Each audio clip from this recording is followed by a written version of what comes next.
So, Sally, welcome back to more Our Castle Walls. And we last left off. Things are getting a little bit intense in the club, but that was supposed to just because Monica was feeling all fussy and we needed to go to the bathroom. It's like, you're gonna really blame a guy for needing to go to the bathroom? Whatever. Out into the hallway, I walk as fast as I can to the nearest bathroom, which, luckily for me, isn't too far away from here. Once I step inside and enter, I immediately stop myself and pull back at who I just saw, hoping I didn't draw any attention. It's Wallace, and he's washing his hands right now. What's he doing here? Presumably using the bathroom. Oh right, he's the principal's son. Does he always stay after school like this? Okay, I know he hasn't caused any trouble lately, and I could probably get away by using this bathroom, but I'm not taking any chances of dealing with this douchebag. That's when I hear the sound of the water being turned off. Shit, he's leaving! Out, now! Quietly stepping out of the bathroom, I run around and practically run the opposite way, towards the stairs, and make my way to a downstairs bathroom. I don't care that it's out of the way. I'd rather do this than put up with him. Man, you are really running.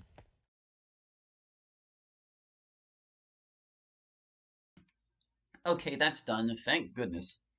Making my way up the stairs into the club room, I can't help but hope that Monica isn't too upset with me. Carefully opening the door and walking in shows everyone just waiting around, nothing out of the ordinary. Closing the door, I turn around and nervously look at Monica. I'm back. Monica then quietly clears her throat. All right, everyone's here. Gather round now. Her tone of voice does't show as much enthusiasm as I'd like. Moving away from the door a little bit, I'm a bit surprised to see Yuri sidle up to me until our arms touch. Either way, it makes me smile to see her pretty face again.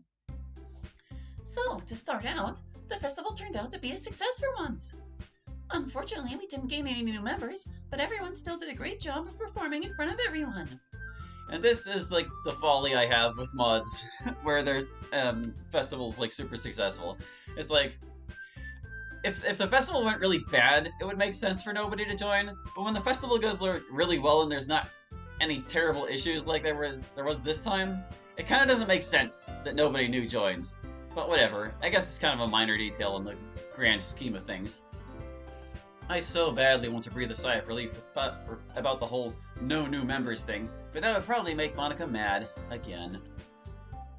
I figured that now the festival's all over, and we don't have to worry about it anymore.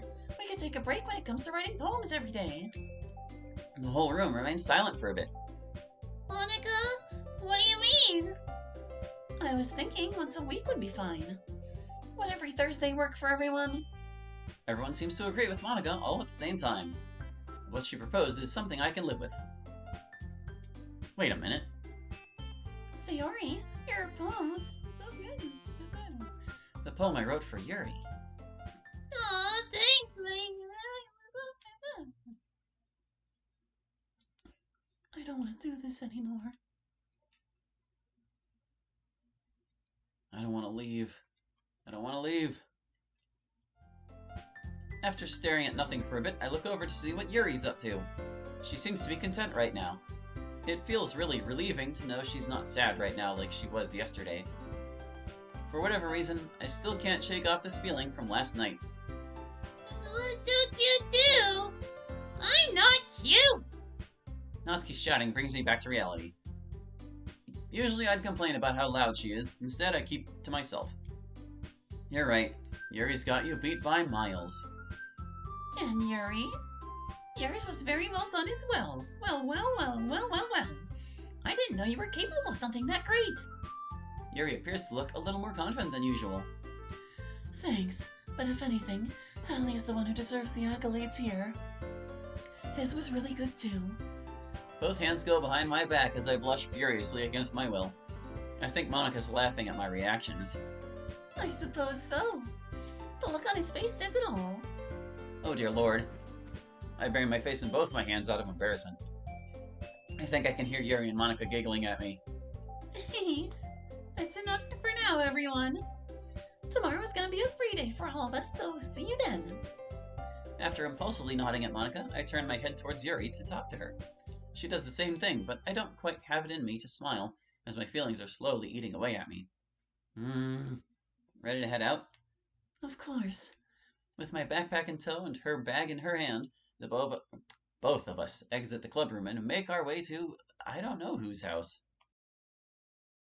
We'll figure that out later. I've got something a little more important to worry about.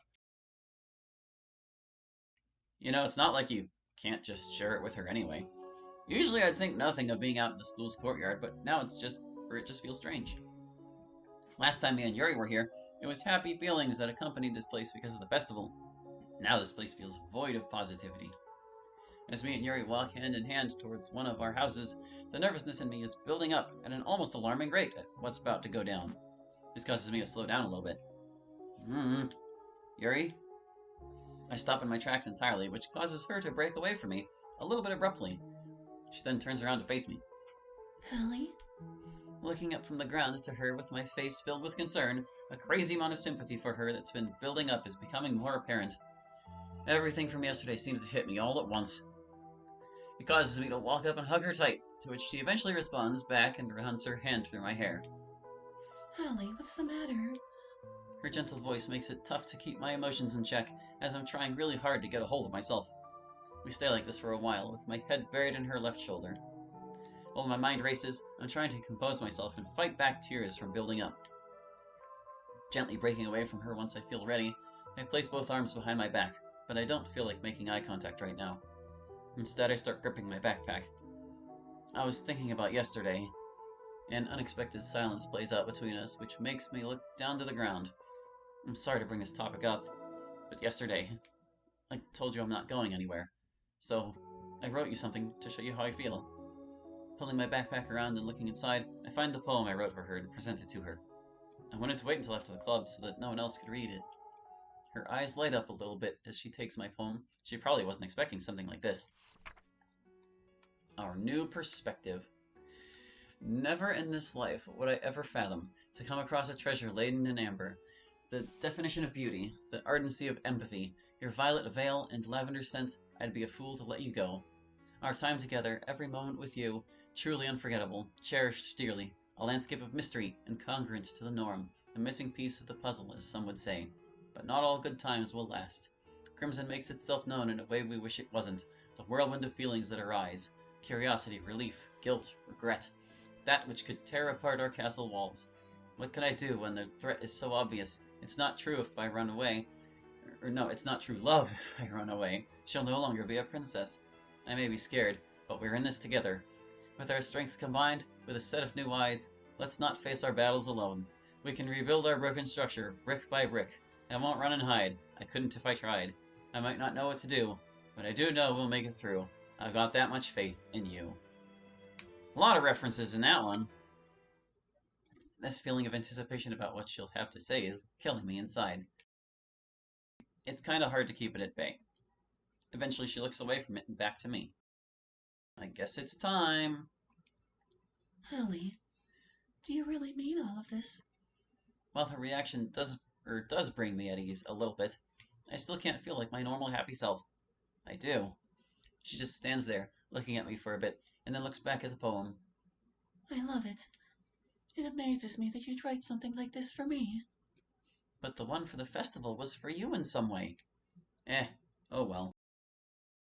I'll treasure this dearly. I want it to be part of my everyday life. She then holds it close to her chest. Well, why don't you stick it on your fridge at home then? Everybody passes by their fridge at least one time a day, right? You'll let me keep it? Okay, that made me smile a bit. Yuri, you're so silly. Of course you can keep it. As she smiles back at me, another unexpected silence ensues. Tell you what, Hallie. Come over to my place tonight. We're finally gonna have dinner together, just the two of us. The grilled cheese didn't count. A light bulb clicks on in my head, and then excitement flows through followed by a dumb smile. I'd love to! It's going to be so much fun. The both of us, alone together, in my house, nobody but to bother us. That sounded a little weird. I mean, she's not wrong. Nobody to bother us, though. Yeah, that means you won't get to see Natsuki, right? Now it looks like a light bulb clicked on in her head. Ah, that's right. We'd better get you back to your place so you can get stuff ready for everything. She's way too thrilled to be ditching Natsuki. With her smile never leaving, she walks up to me as our fingers mesh. Lead the way, then. With that, we both start walking in the direction of her house as I lay my head on her shoulder. For once, it feels kinda nice to be the shorter one.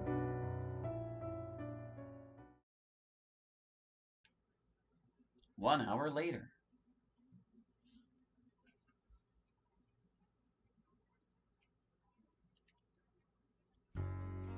And just like that, I'm almost at Yuri's house.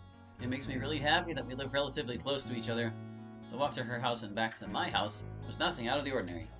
All I really did when I got home was throw a t-shirt and jacket on and leave.